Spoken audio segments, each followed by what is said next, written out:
No time like the present.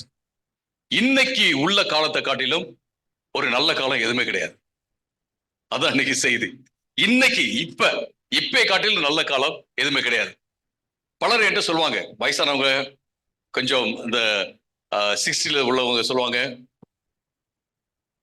எங்க காலத்துல எல்லாம் பாத்தீங்கன்னா அப்படிதான் இருக்கும், கோல்டன் பீரியட்னு சொல்லுவாங்க, ஓல்ட் இஸ் கோல்டு அப்படின்னு சொல்லுவாங்க. ஆனா நான் உட்காந்து யோசிக்கும் போது பாத்தீங்கன்னா, ஐ திங்க் இப்ப இந்த காலம் தான் ரொம்ப நல்ல காலம் நான் நினைக்கிறேன். எப்பயுமே பிரச்சனை இருந்திருக்கு. சிலர்லாம் சொல்லுவாங்க, கிராமத்துலலாம் அந்த பிரச்சனை இருக்கு. கிராமத்துல பிரச்சனை இருக்கும், ஆனா அது சீக்கிரட்டா நடக்கும். ஏன்னா நான் கிராமத்துல இருந்து வந்தால் எனக்கு தெரியும். எந்த காலமுமே இதுதான் எல்லா காலத்தோட நல்ல காலம் அப்படின்னு சொல்லவே முடியாது. நீங்க நினைச்சு பாருங்க, இன்னைக்கு நமக்கு வெஹிக்கிள்ஸ் இருக்கு, எவ்வளவு ஃபெசிலிட்டிஸ் இருக்கு. உண்மையிலேயே வந்து நம்முடைய தாத்தா பாட்டிங்கெல்லாம் அதுக்கும் அவங்களுடைய அப்பா அம்மா எல்லாம் இப்ப இருந்தாங்கன்னா பரவாயில்ல, நீங்கெல்லாம் ரொம்ப ஆஸ்வதிக்கப்பட்டவங்கன்னு சொல்லுவாங்க. அதே நேரத்துல நிறைய கெட்ட காரியம் இருக்கு. அன்னைக்கு கெட்ட காரியம் இருந்துச்சு, இன்னைக்கு கெட்ட காரியம் இருந்துச்சு. ஒருத்தர் என்ன சொன்னாரு, இந்த ஹிம்ஸ் எல்லாம் பாத்தீங்கன்னா, ஹிம்ஸ் இருக்குல்ல, நம்முடைய பாமாலைகள், அதை கொஞ்சம் ஃபாஸ்டா பாட்டீங்கன்னா, for example, what a friend we have in Jesus, what a friend we have in Jesus. ஆர்கனை போட்டோன்னா உடனே போட்டோன்னா அப்படி மெதுவா பாடும்போது அது பரிசுத்தமா தெரியுது. அதே கொஞ்சம் ஃபாஸ்டா போட்டீங்க, what a friend we have in Jesus அப்படின்னு பாத்தீங்கன்னா, அன்னைக்கு பாப் சாங்ஸ் மாதிரியே இருக்காது. அன்னைக்கு பாப் சாங்ஸ் உடைய சாங்ஸ், அந்த மியூசிக், அந்த டியூன்ஸ்ல அப்படியே சிங்க் ஆகிற மாதிரி தான் அன்னைக்கு இருந்த பாமாலைகள் இருந்துச்சு. நம்ம சொல்லுவோம் பாமாலைகள் ரொம்ப கோல்டு அன்னைக்கு இருந்தது. இன்னைக்கு என்ன பிரச்சனை அப்படின்னு கேட்டீங்கன்னா, இன்னைக்கு உள்ள சாங்ஸ்ல தியாலஜி கிடையாது. இன்னைக்கு உள்ள சாங்ஸ்ல வந்து எல்லாமே நம்ம கவலை, நம்மள உயர்த்தணும், அதே தான் இருக்க ஒழிய ஆண்டவருடைய தன்மைகள் எல்லாம் சொல்லி நம்ம ஒரு ஹிம் எடுத்தீங்கன்னா, பாமாலை எடுத்தீங்கன்னா நீங்க பிரசங்கமே பண்ணிடலாம். ஏன்னா அவ்வளவு தியாலஜி, அவ்வளவு இறையியல் கருத்து இருக்கும். டியூன்ஸ்ல பிரச்சனை கிடையாது, ஆனா கான்டென்ட் இருக்குல்ல, அதுதான் பிரச்சனை. அதே நேரத்துல நல்லா எழுதுறவங்களும் இருக்கிறாங்க. ஒரு சிலர்லாம் பேர சொல்ல விருப்பப்படல, பட் நல்லா எழுதுறவங்க இருக்கிறாங்க, இன்னைக்கு இருக்கிறாங்க. சோ எந்த காலமுமே வந்து நல்ல காலம் கெட்ட காலம் அப்படின்னு சொல்றாது. எப்படி நம்ம அந்த காலத்தை பயன்படுத்திக்கிறோம் அப்படிங்கறது ரொம்ப இம்பார்ட்டன்டான விஷயம். சோ இன்னைக்கு பேச போகிற இந்த செய்தியினுடைய தலைப்பு, no time like the present. நடக்கும் காலத்தை காட்டிலும் ஒரு காலம் இருக்க முடியாது. அது நடக்கும் காலத்தை போல ஒரு காலம் இருக்க முடியாது அப்படிங்கறத நான் சொல்ல போறேன். அப்ப இன்னைக்கு நம்ம செய்ய வேண்டியதை இன்னைக்கு நம்ம செய்யணும். இன்னைக்கு இருக்கிற இந்த காலத்துக்கு கொடுக்க வேண்டிய மதிப்பை, முக்கியத்துவத்தை நாம கொடுக்கணும். அப்படி கொடுக்கல அப்படின்னா அதுக்கு ஒரு பேரு காலதாமதம் என்று பேரு. காலதாமதத்துக்கு இங்கிலீஷ்ல ப்ரோக்ராஸ்டினேஷன் அப்படின்னு சொல்லுவாங்க. சோ நாளைக்கு செஞ்சுக்கலாம், நாளைக்கு செஞ்சுக்கலாம், நாளைக்கு செஞ்சுக்கலாம் அப்படின்னு போகும்போது பாத்தீங்கன்னா, நம்முடைய வாழ்க்கையில நம்ம முன்னேற்ற பாதையில போகவே முடியாது. நமக்கு நாளைக்கு செஞ்சுக்கலாம் அப்படின்ட்டு தாமதிக்கிற அந்த காரியம் நமக்கு அபாயமாக மாறிவிடும். ஃபார் எக்ஸாம்பிள், நீங்க டாக்டர்ஸ் எல்லாம் பேசுனீங்கன்னா அவங்க சொல்லுவாங்க, சில பிரச்சனைகள்லாம் சிம்டம்ஸ் வந்த போதே அவங்க ட்ரீட் பண்ணியிருந்தா சரியா போயிருந்திருக்கும்.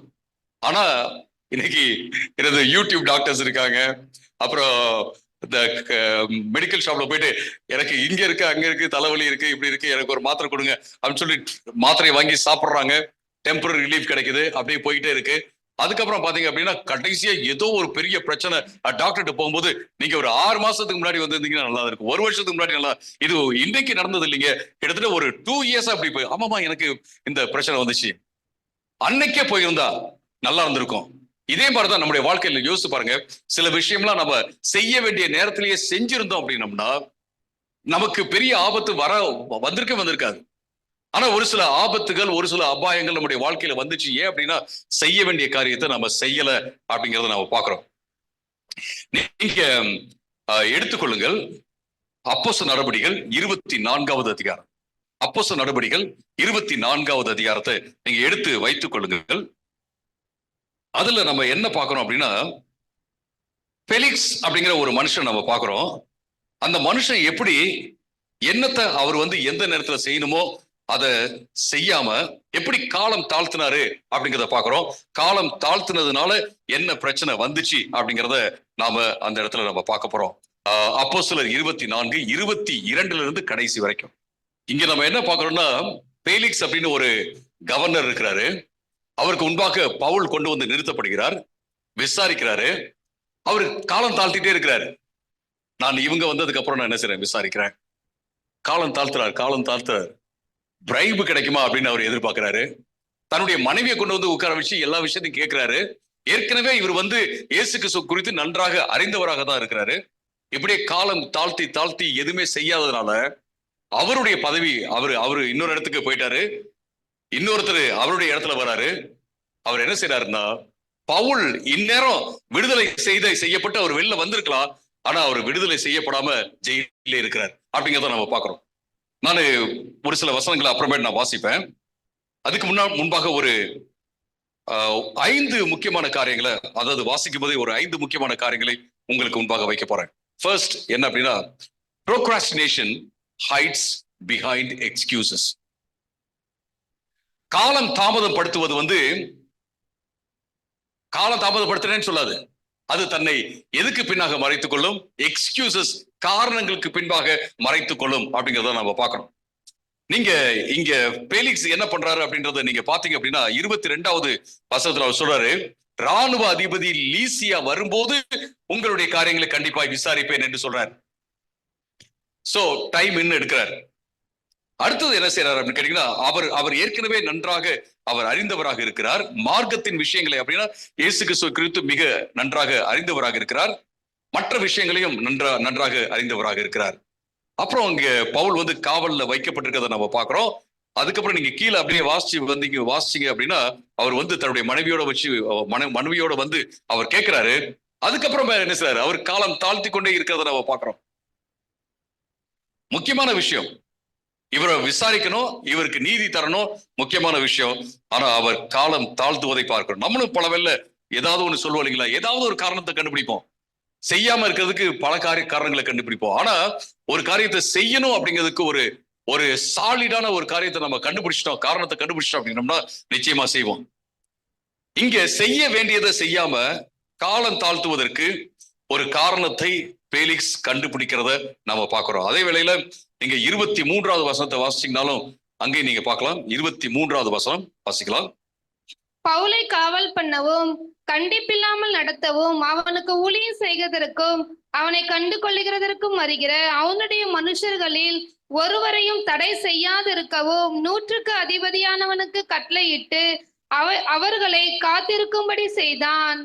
அவரை வந்து இப்ப வாட்ச் பண்றாங்கல்ல, காவலுக்கு இருக்காங்கல்ல, அவங்களே என்ன செய்ய, நீங்க எல்லாம் போற மாதிரியே போகட்டும், நான் எந்த டிசிஷன் எடுக்கல, போற மாதிரி காவல் இருக்கட்டும், பாக்குறவங்க வரட்டும், எல்லாமே போகட்டும், ஆனா நான் எந்த டிசிஷன் எடுக்க மாட்டேன் அப்படின்னு சொல்லி இருக்கிறத நம்ம பாக்குறோம்.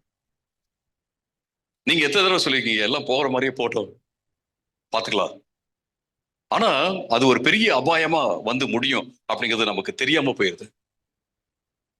அருமையானவர்களே, எத்தனை டிசிஷன்ஸ் நம்ம எடுத்திருக்கலாம், ஆனா எடுக்கல. யோசிச்சு பாருங்க.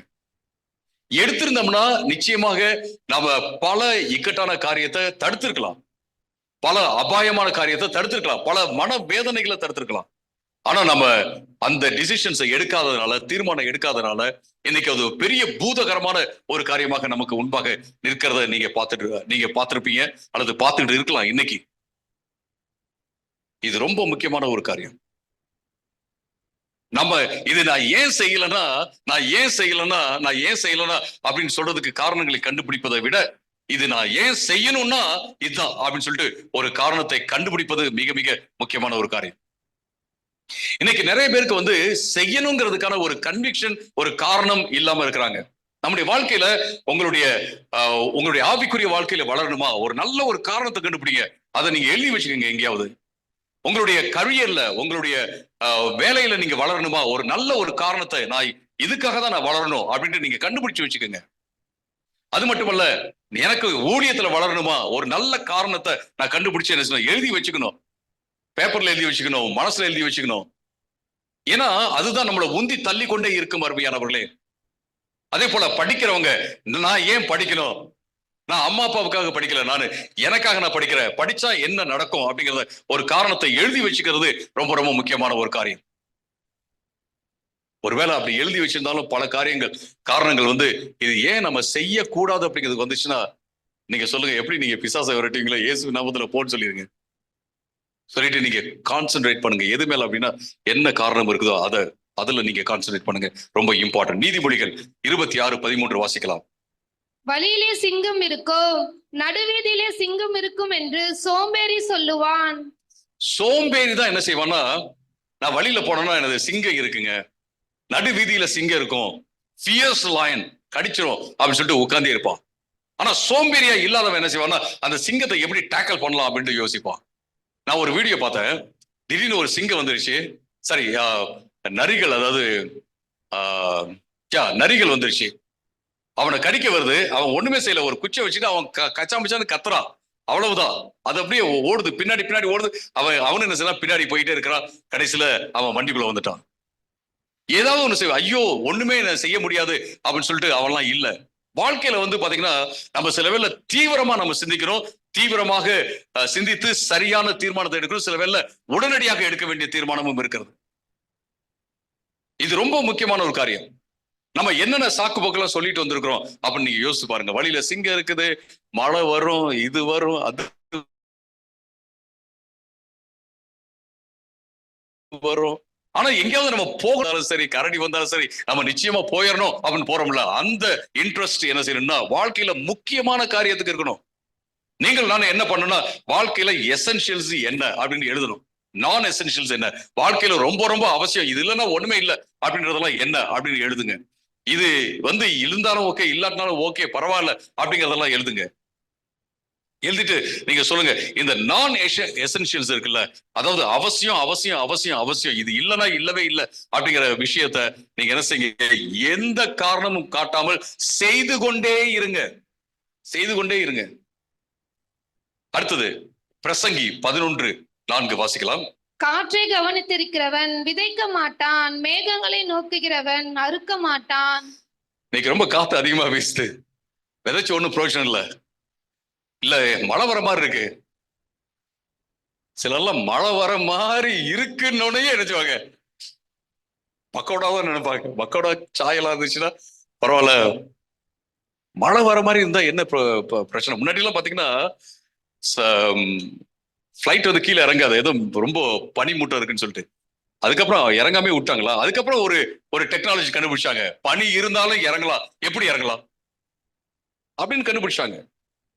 வாழ்க்கையில இப்படிதான் நம்ம போயிட்டு இருக்கணும். அதாவது இந்த பிரச்சனை இருக்குன்னு சொல்லிட்டு முடங்கி இல்லாம இந்த பிரச்சனையின் கூட எப்படி கடந்து போவது என்பதை நம்ம யோசிக்கணும். அதுதான் ரொம்ப இம்பார்ட்டன்டான விஷயம். மழை வருது, அது வருது, இதெல்லாம் வந்து வசனம் சொல்லுது, சோம்பேறிகள்.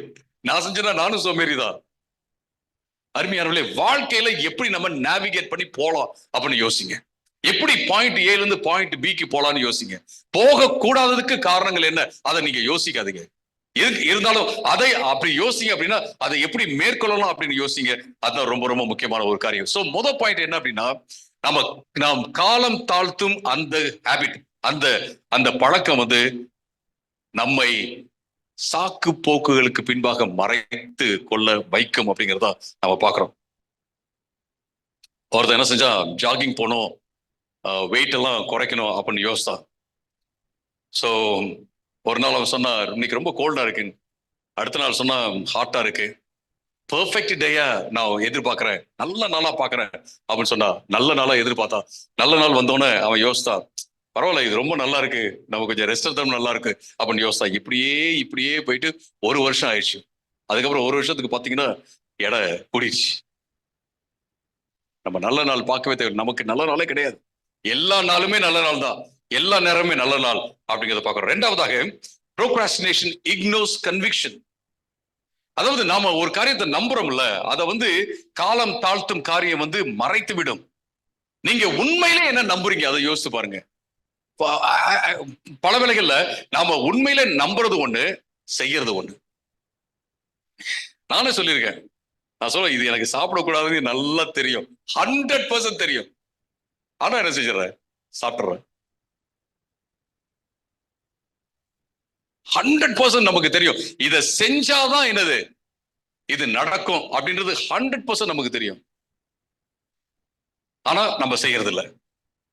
ஏன்னா நாளைக்கு செஞ்சுக்கலாம், நாளானைக்கு செஞ்சுக்கலாம், அடுத்த நாள் நாளைக்கு செஞ்சுக்கலாம், இப்படியே நம்ம சொல்லிக்கொண்டே இருக்கிறோம். அருமையானவர்களே, இது நம்முடைய நம்முடைய மனசுல இருந்து வெளில போயிடணும். அது ரொம்ப ரொம்ப முக்கியமான ஒரு காரியம். 25வது வசனத்தை வாசிங்கன்னா, அவன் நீதியையும் இச்சையடக்கத்தையும் இனிவரும் நியாய தீர்ப்பையும் குறித்து பேசுகையில் பேலிக்ஸ் பயமடைந்து, இப்பொழுது நீ போகலாம், எனக்கு சமயமான போது உன்னை அழைப்பிப்பேன் என்றான்.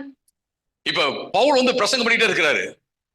பிரசங்கம் பண்ணிட்டு இருக்கும்போது எப்படி நல்லவனா இருக்கணும், எப்படி ஆண்டவருடைய பார்வையில சரியா இருக்கணும், எப்படி செல்ஃப் கண்ட்ரோல் வேணும், எப்படி நம்ம சரி பண்ணிக்கணும், அப்படி இல்லைன்னா ஆண்டவர் எப்படி நியாயம் தீர்ப்பாரு, இதெல்லாம் சொல்ல சொல்ல சொல்ல இதெல்லாம் உண்மை உண்மை உண்மை அவன் டிக் பண்ணிட்டே வரான். பெலிக்ஸ் எல்லாம் சரிதான் சரிதான் சரிதான் சொல்ல சொல்ல பயம் வந்துருது. சிலர்லாம் சொல்லுவாங்க, நீங்க நல்லது சொன்னீங்கன்னு வச்சுங்களேன், கோவம் வந்துடும் சிலருக்குலாம். ஏன்னா அது அவங்களுக்கே தெரியாது நல்லதுதான்ட்டு, அவங்களுக்கே தெரியாது உண்மைதான் சொல்லிட்டு. ஆனா அதை ஏற்றுக்கொள்ள மனம் இல்லாம, போதுங்க போதுங்க நிறுத்துங்க, எப்ப பார்த்தாலும் இததான், போதுங்க போதுங்க நிறுத்துங்க நிறுத்துங்க அப்படின்னு சொல்லிடுவாங்க. இப்ப பெலிக்ஸ்க்கு வந்து பயம் வந்துருச்சு. இதை சொன்ன உடனே என்ன சொல்றோம் அப்படின்னா, இப்போது நீங்கள் போகலாம், எனக்கு நேரம் கிடைக்கும் போது உன்னை வரவழைப்பேன்.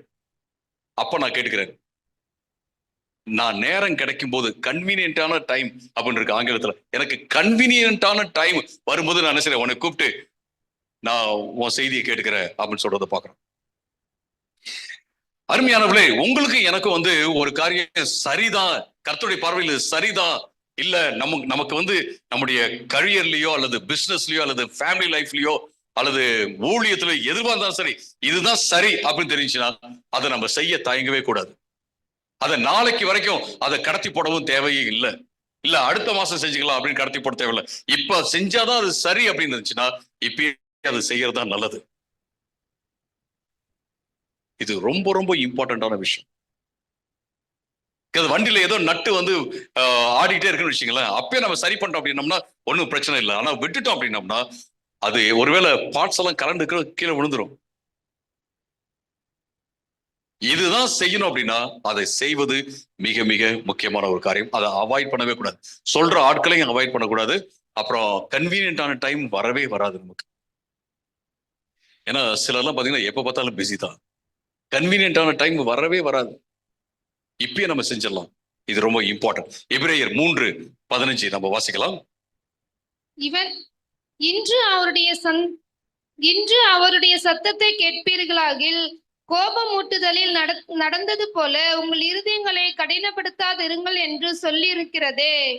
இன்று ஆண்டவருடைய சத்தத்தை கேட்டீங்கன்னா உங்க இதயத்தை கடினப்படுத்தாதீங்க. அவர் சொல்றதுக்கு நீங்க கேளுங்க. இன்னைக்கே கேளுங்க, இன்னைக்கே கேளுங்க. நாளைக்கு வரைக்கும் நீங்க வெயிட் பண்ணாதீங்க அப்படிங்கிறத நம்ம பாக்குறோம். இது ரொம்ப ரொம்ப முக்கியமான ஒரு காரியம். ஜான் வெஸ்லி அவருடைய புத்தகத்துல எழுதுறாரு, ஒரு தடவை அவர் வந்து குதிரையில ஒரு இடத்துக்கு பயணப்பட்டு போகும்போது ஒரு மோட்டல், ஒரு சின்ன தங்குற இடத்த தங்கு விடுதியில அவர் தங்குறாரு. பக்கத்துல சவுண்ட் வருது, குரோனிங் சவுண்ட், அப்படின்ற மாதிரி ஒரு சவுண்ட் வருது. யாருன்னு ஒண்ணும் கேட்கல. அவரு ரொம்ப லேட் ஆயிடுச்சு, என்னன்னு போய் பார்க்கவே இல்லை. அடுத்த நாள் அவர் வெளில வரும்போது அவர் யாரு, என்ன நடந்துச்சு அப்படின்னு அவர் கேட்கிறாரு.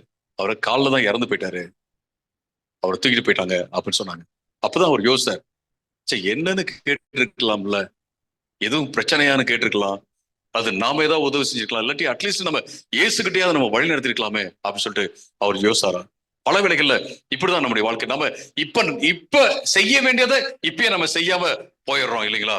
யாக்கோபு 4:17 ஆதலால் ஒருவன் நன்மை செய்ய அறிந்தவனாய் இருந்தும் அதை செய்யாமற் போனால் அது அவனுக்கு பாவமாய் இருக்கும். இப்ப ஒருத்தர் பயங்கரமா சுமைய தூங்கிட்டு அப்படியே நடக்கவே முடியாம இருக்கும்போது நான் அதை யோசித்து நான் சொல்றேன், செய்யலாமா செய்ய வேண்டாமான்னு, உங்களுக்கு உதவி செய்யலாமா செய்ய வேண்டாமா நான் யோசிக்கிறேன். மேபி நாளைக்கு உங்களுக்கு நான் ஹெல்ப் பண்றேன் அப்படின்னு சொல்றதை விட, இன்னைக்கே அவர் வந்து இறக்க முடியாம இருக்கிறாரு அல்லது தூக்க முடியாம இருக்கிறாருன்னா அவருக்கு உதவி செய்யறது இன்னைக்கே தான் நம்ம செய்யணும். அது ரொம்ப இம்பார்ட்டன்டான விஷயம். நாம வந்து நன்மை செய்ய திராணி இருந்து நம்மளால முடியும் அப்படின்னு இருந்து நம்ம செய்யாம போனோம்னா வேதவசனம் என்ன சொல்றது, அது பாவம், பாவம் அப்படின்னு சொல்லுது. ரொம்ப முக்கியமான ஒரு காரியம். நீங்க அந்த அடுத்த ஸ்லைட்ல பாத்தீங்கன்னா ஒரு சைக்கிள் இருக்கு. எப்படின்னா நம்ம என்ன செய்யறோம், செய்யணும் அப்படின்னு யோசிக்கிறோம், ஆனா ஒண்ணுமே செய்யறது இல்லை. ஒண்ணுமே செய்யாத போது நம்ம என்ன செய்வோம்னா, அடுத்த ஸ்லைடு, ஒண்ணுமே செய்யாத போது நமக்கு வந்து ஒரு குற்ற உணர்வு வந்துடும். நமக்கு குற்ற உணர்வு வந்துடும். ஐயோ நம்ம செய்யலையே அப்படின்னு சொல்லிட்டு. அடுத்தது பாத்தீங்கன்னா வருங்காலத்தை குறித்து ஒரு கவலை வந்துடும், பயம் வந்துடும். அதுக்கப்புறம் நமக்கு பவர்லெஸ்ஸா நம்ம ஃபீல் பண்ணுவோம், வலிமை இழந்தவர்களாக நம்ம ஃபீல் பண்ணுவோம். இந்த சைக்கிள்குள்ளதான் ப்ரோக்ராஸ்டினேஷன் நம்மளை கொண்டு போகும். நம்ம செய்யணும்னு நினைக்கிறோம், செய்யல, நமக்கு குற்ற உணர்வு வந்துடும். அதுக்கப்புறம் பாத்தீங்கன்னா ஐயோ நம்ம செய்யலையே, நமக்கு வருங்காலத்துல அது என்ன நடக்குமோ அப்படிங்கிற ஒரு பயம் வரும். அந்த பயத்தினால நமக்கு என்ன செய்யணும் கேட்டீங்கன்னா வலிமை வந்து இழந்து போயிடும். இது செய்ய வேண்டியதை நீங்க செஞ்சிட்டீங்கன்னு வச்சுங்களேன், நீங்க தைரியமா இருப்பீங்க. நான் செய்யறதை நான் செஞ்சுட்டேன், மற்றதெல்லாம் என்னது ஆண்டவருடைய கரத்துல, அவ்வளவுதான்.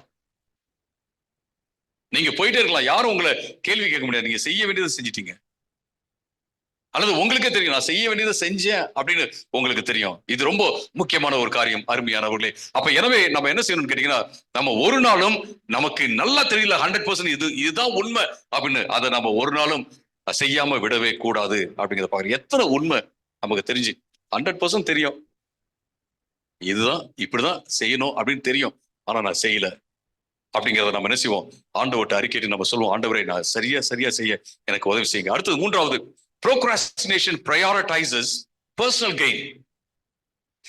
காலம் தாமதப்படுத்துவது என்ன அப்படின்னு கேட்டீங்கன்னா, தனக்கு என்ன நலம் என்பதை தான் முன்னாடி வைக்கும்.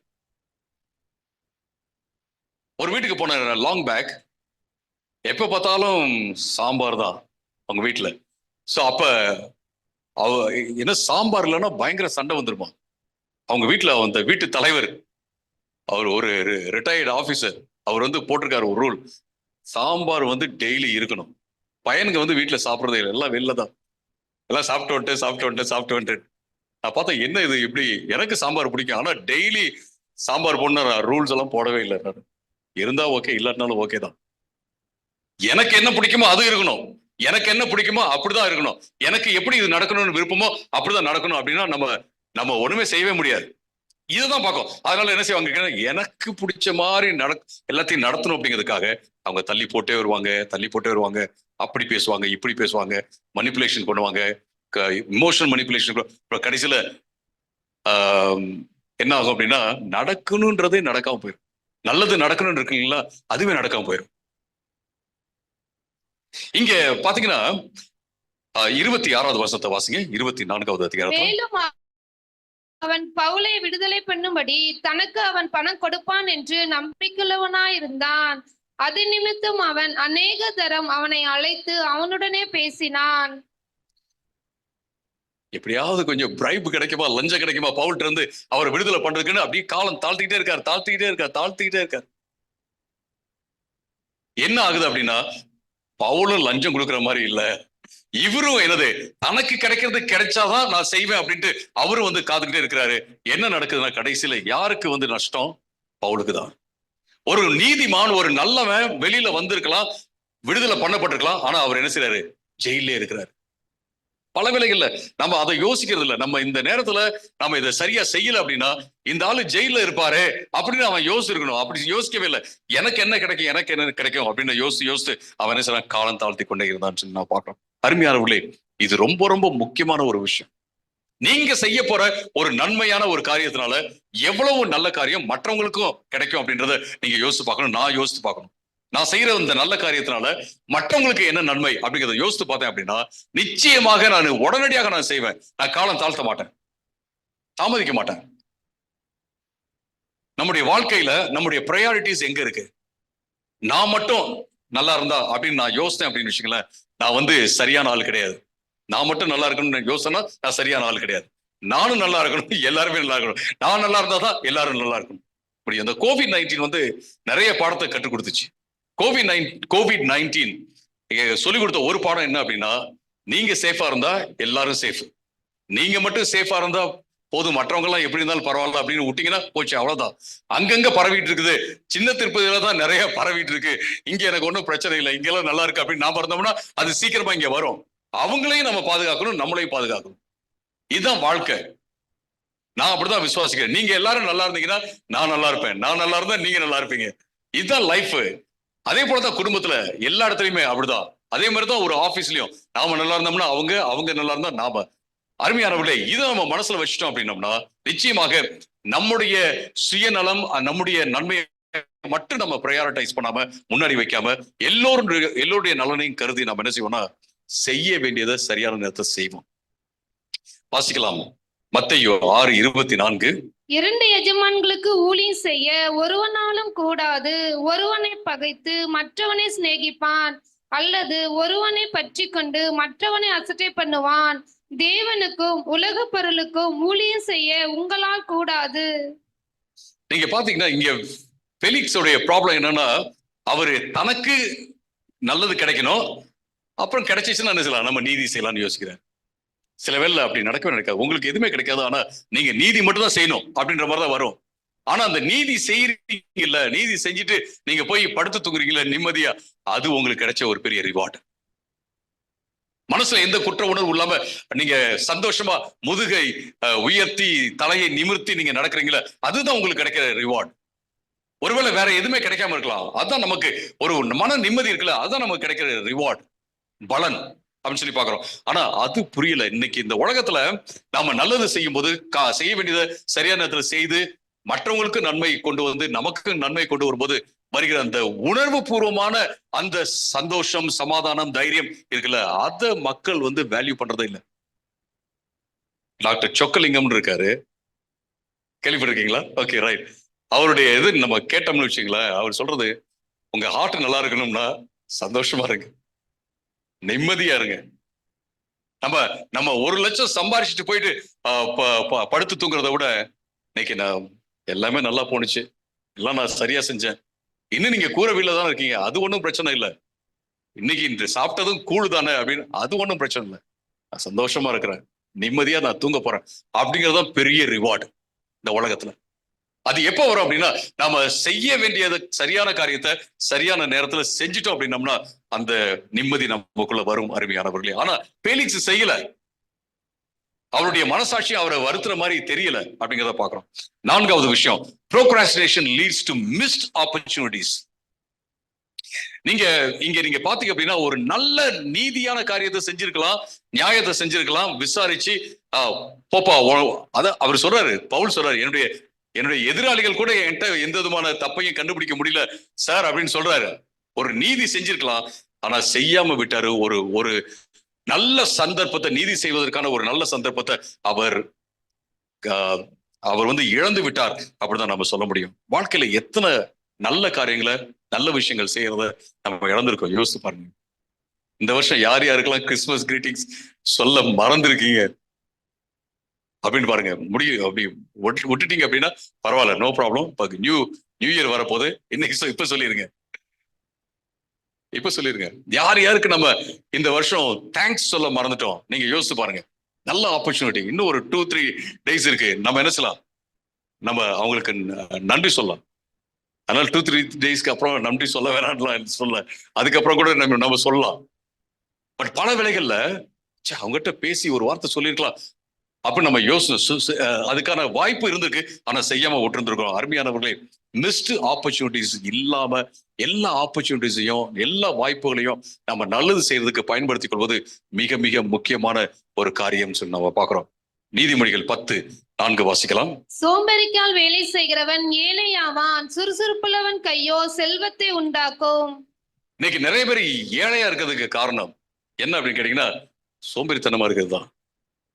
நான் ஒரு தடவை இங்க கால்குலேஷன்ல போட்டு காமிச்சேன், ஒரு டீ வித்தோம்னா ஒரு நாளைக்கு எவ்வளவு சம்பாதிக்கலாம்னு சொல்லிட்டு, ஒரு நியூ இயர்ல தான் நான் போட்டேன். சாதாரண ஒண்ணுமே இல்லை, நான் பல முறை சொல்லியிருக்கிறேன், எனக்கு ஒண்ணு இல்லைன்னா ஒரு நாள் டீ கூட வித்துட்டு இருப்பேன், இல்லாட்டி நான் எங்கேயாவது இங்கிலீஷ் டீச் பண்ணிட்டு ஏதோ ஒண்ணு பண்ணிட்டு இருப்பேன். நம்ம கஷ்டப்படணும்னு அவசியமே கிடையாது, என்ன செய்யணுமோ, நம்ம என்ன செய்ய முடியுமோ அதை செய்யலாம். அருமையானவர்களே,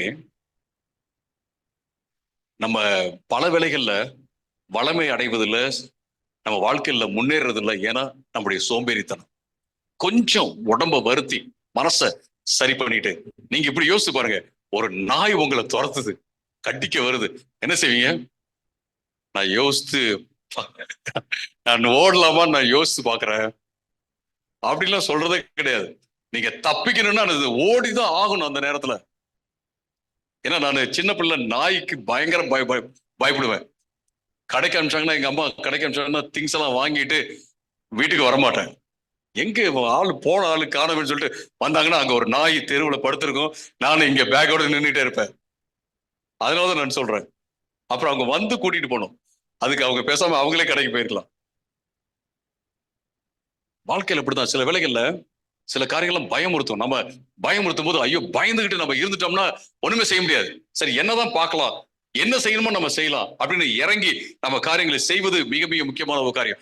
இல்ல நாளைக்கு செஞ்சுக்கலாம் நாளைக்கு செஞ்சுக்கலாம் சொல்லிட்டு சில வேளை நமக்கு உடம்பு சிலெல்லாம் இந்த வார்த்தை வச்சுக்காங்க, எனது ஆவியோ உற்சாகம் உள்ளது மாம்சம் பலவீனம். என்ன செய்யறது பாஸ்டர், மாம்சம் பலவீனமானது. அது இயேசு கிறிஸ்து வந்து நீங்க படுத்து தூங்குங்க அப்படிங்கிறதுக்காக சொல்ல.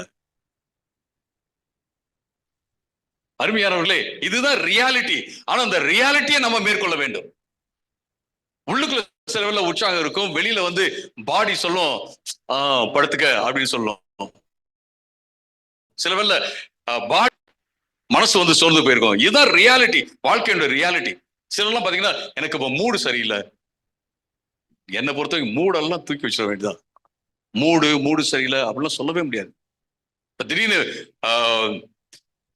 ஒருத்தர் கீழே விழுந்துட்டாரு, பைக்ல போற கீழே விழுந்துட்டாரு, உங்க கண்ணு முன்னாடி விழுந்திருக்காரு, எனக்கு மூடு சரியில்லை அவரை தூக்கி விட முடியாது அப்படின்னு சொல்ல முடியாது. தூக்கி விட்டாதான் அவர் பழைப்பாரு. இல்ல ஒரு ஒரு ஒரு ஹாஸ்பிட்டலுக்கு வந்து ஒரு எமர்ஜென்சி தூக்கிட்டு போறாங்க, அங்க யாருமே எனக்கு மூடு சரியில்லை அப்படின்னு நர்ஸ் சொல்றாங்கன்னா எப்படி இருக்கு யோசிச்சு பாருங்க. மூடு சரியில்லையோ இல்லையோ நம்ம செய்ய வேண்டிய நல்ல காரியத்தை செஞ்சே ஆகணும். இது வந்து நம்முடைய மனசுல கொண்டு வந்துக்கணும். நம்மள வந்து சில வேளை ஹார்ட் ஆக்கிக்கணும், கடினப்படுத்திக்கணும். எல்லா இடத்துலயும் நம்ம ஸ்பஞ்சு மாதிரி சாஃப்டா இருக்க முடியாது. சில வேளை ஸ்பஞ்சு மாதிரி தான் இருக்கணும்.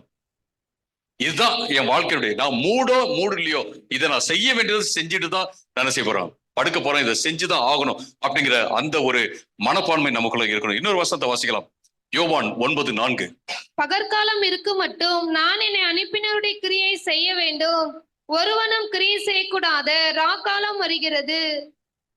பகல் காலம் இருக்கு மட்டும் நான் என்ன செய்யணும், செய்ய வேண்டிய காரியத்தை செஞ்சு முடிச்சுன்னு சொல்லிட்டு இயேசு தீவிரமாக வேலை செய்யறதை நம்ம பார்க்கிறோம். தீவிரமா வேலை செய்யறாரு. நமக்கு வந்து ஷார்ட் டைம் தான் இருக்கு. அந்த ஷார்ட் டைம்ல அதுக்காக நீங்க உங்களை வருத்தி, உடம்ப வருத்தி, தூங்காம இருந்து உங்களை நீங்க நஷ்டப்படுத்திக்கணும் அப்படின்னு நான் சொல்ல. பட் நமக்கு எல்லோருக்குமே இருக்கிற நேரம் என்னன்னா 24 hours தான்.